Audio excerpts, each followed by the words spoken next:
आप सभी को प्रणाम। एक कहानी है सुख की झलक। एक कहानी है एक बूढ़े अमीर सेठ की और अंत में धन खोने की। एक अमीर इंसान ने जीवन के अंतिम दिनों में तय किया कि मैंने सब पा लिया, धन, पद, प्रतिष्ठा, हीरों के ढेर लग गए, लेकिन सुख तो मैंने जाना ही नहीं, क्षण भर को न जाना। धन को पाने में दुख उठाया, धन पाकर कुछ सुख मिलता ही नहीं। धन तो है लेकिन सुख कहाँ है, और जीवन की अंतिम घड़ी पास आने लगी। इससे पहले कि मौत आ जाए, सुख को तो जानना ही है। तो उसने एक बहुत बड़ी झोली में बहुमूल्य हीरे जवाहरात भरे अपने घोड़े पर सवार हुआ, बहुत फकीरों के पास गया और फकीरों से कहा, यह सारा धन देने को तैयार हूँ, सुख की एक झलक दिखा दो। मगर कौन सुख की झलक दिखाए, कैसे सुख की झलक दिखाए? उस सुख तो फकीर भी थे उसके धन को लेने में, और जो उसके धन को लेने में उत्सुक थे वे क्या खाक सुख की झलक दिखाएंगे? अभी तो उनको खुद को भी झलक नहीं मिली। अभी तो वे भी सोच रहे हैं कि धन मिल जाए तो झलक दिखे। इस आदमी को धन मिल गया है और धन का झोला लिए घूम रहा है कि मैं देने को तैयार हूँ किसी को भी एक झलक, बस एक झलक, एक नज़र भर के देख लूँ सुख क्या है, ये सब निछावर कर दूंगा। फिर एक सूफी फकीर की उसको खबर मिली। लोगों ने कहा, हम तो न दे सकेंगे झलक। सच तो ये है कि तुम्हारा धन देखकर हमारे भीतर तुमने लालच जगा दिया। हमारी न मालूम कितने दिनों की तपस्या और साधना डगमगा दी। तुम भागो यहाँ से, ले जाओ अपना धन। हम पहुँचे ही जा रहे थे कि तुमने चुका दिया। हाँ, एक फ़कीर है, वह जरा उल्टा सीधा फ़कीर है, शायद वह तुम्हारे काम आएगा।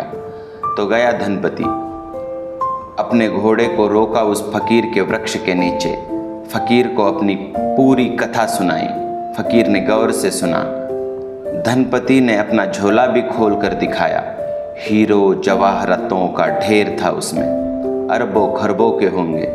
फ़कीर ने कहा, झोला बंद कर। झोला धनपति ने बंद कर दिया। लगा कि फ़कीर है तो कुछ पहुंचा हुआ, और दूसरे फ़कीरों को तो झोले में ही रस आ गया था। एकदम उनकी आंखों से लार टपकने लगी थी। वे तो भूल ही गए थे इसको सुख देने की बात। वे खुद ही के सुख पाने की आकांक्षा में तल्लीन हो गए थे। इस फ़कीर ने कहा, बंद कर ये कचरे को, झोला बंद कर, फिर कुछ सुख दिखाने की बात बने। धनपति ने झोला बंद किया। यह फ़कीर जचा, जिसने जीवन भर धन इकट्ठा किया हो उसको ऐसा ही आदमी जचता है। और जैसे ही उसने झोला बंद करके एक तरफ रखा, फ़कीर उठा और झोला लेकर भाग खड़ा हुआ। एक क्षण को तो धनपति को कुछ समझ में ही नहीं आया कि क्या हो रहा है। किंग कर्तव्य विमूढ़ खड़ा रह गया। जब होश आया तब तो वह फ़कीर यह गया वह गया, 9 2 11 हो गया। उसको तो जंगल परिचित था, वह पास में ही बसा गांव परिचित था। इस धनपति को तो सब अपरिचित था। भागा एकदम से उसके पीछे, बेतहाशा भागा, घोड़े को भी छोड़ गया। भूल ही गया घोड़े की बात। चिल्लाता हुआ कि लुट गया, बर्बाद हो गया, मेरी ज़िंदगी भर की मेहनत पर पानी फेर दिया। अरे यह कोई फ़कीर नहीं है, यह बदमाश है, लुच्चा है, चोर है। चिल्लाता जाए, भागता जाए, पकड़ो पकड़ो। सारा गांव खड़े होकर देख रहा था। गांव तो फ़कीर को जानता था। वह कई करतब इस तरह के पहले कर चुका था। उसके कामों से लोग परिचित थे कि वह कुछ उल्टा सीधा करता है। कुछ किया होगा, कोई पकड़ने में उत्सुक नहीं दिखाई पड़ रहा था।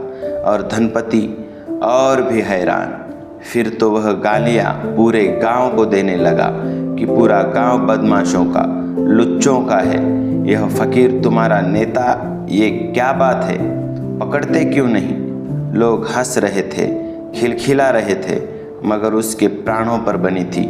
हाफता भागता फ़कीर का पीछा करता रहा।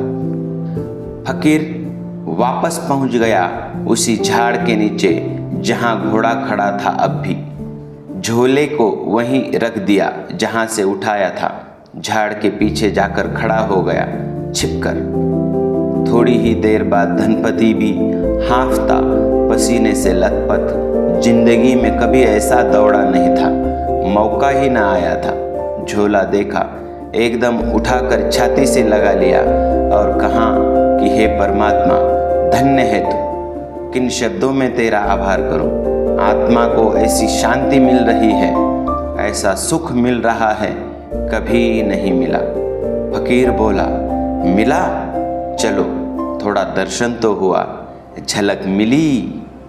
यह धनपति को पता नहीं था कि फकीर झाड़ के पीछे छिपा है। फकीर बाहर आ गया, अपनी जगह पर बैठ गया। उसने कहा, देख, तू कहता था झलक दिखा दो, दिखा दी।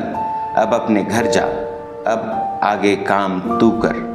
तब धनपति को बोध आया, चरणों पर गिरा, कहा कि मैं पहचाना नहीं, गांव के लोग तुम्हें जानते होंगे, मगर तुमने क्या गजब किया। फकीर ने कहा, इसके सिवाय कोई रास्ता नहीं था, यही परमात्मा की विधि है। तुमसे जब तक हटा न लिया जाए तब तक तुम्हें पता ही नहीं चलेगा। यह झोला तो तुम्हारे पास सदा से था, पहले छाती से लगाकर परमात्मा को धन्यवाद नहीं दिया, आज क्यों धन्यवाद दे रहे हो। थोड़ी देर को मछली सागर से छूट गई, थोड़ी देर के लिए तुम्हारा धन तुमसे दूर हो गया तो फिर इसकी कीमत हो गई। हमारे पास जो है वो संसार के कईयों के पास नहीं है, फिर भी हम दुखी हैं। हमारी हकीकत उस कस्तूरी मृग की तरह है जो जिंदगी भर उस खुशबू की तलाश में बेचैन होकर दौड़ता है और मरता है, तो उसी की नाभि में होता है। हमारे पास जो है उसके लिए हमें परमात्मा के आभार प्रकट करने चाहिए। हमारा शारीरिक एवं मानसिक स्वास्थ्य अगर ठीक है, उसके लिए हमें परमात्मा के आभार प्रकट करने चाहिए। हमारे पास 3 वक्त पेट भर खाने को अनाज है, इसीलिए हमें परमात्मा का आभार प्रकट करना चाहिए। हमारे पास पहनने को कपड़े, सर पे छत है, तो इसीलिए हमें परमात्मा के आभार प्रकट करने चाहिए। अगर ये कहानी आपको पसंद आए तो लाइक करें, अपने दोस्तों के साथ शेयर करें। अगर आप इस चैनल पर नए हैं तो सब्सक्राइब करें, बेल आइकॉन को दबाएं ताकि नई कहानियाँ आपको तुरंत मिल सकें। फिर मिलेंगे कोई नई सोच लेकर।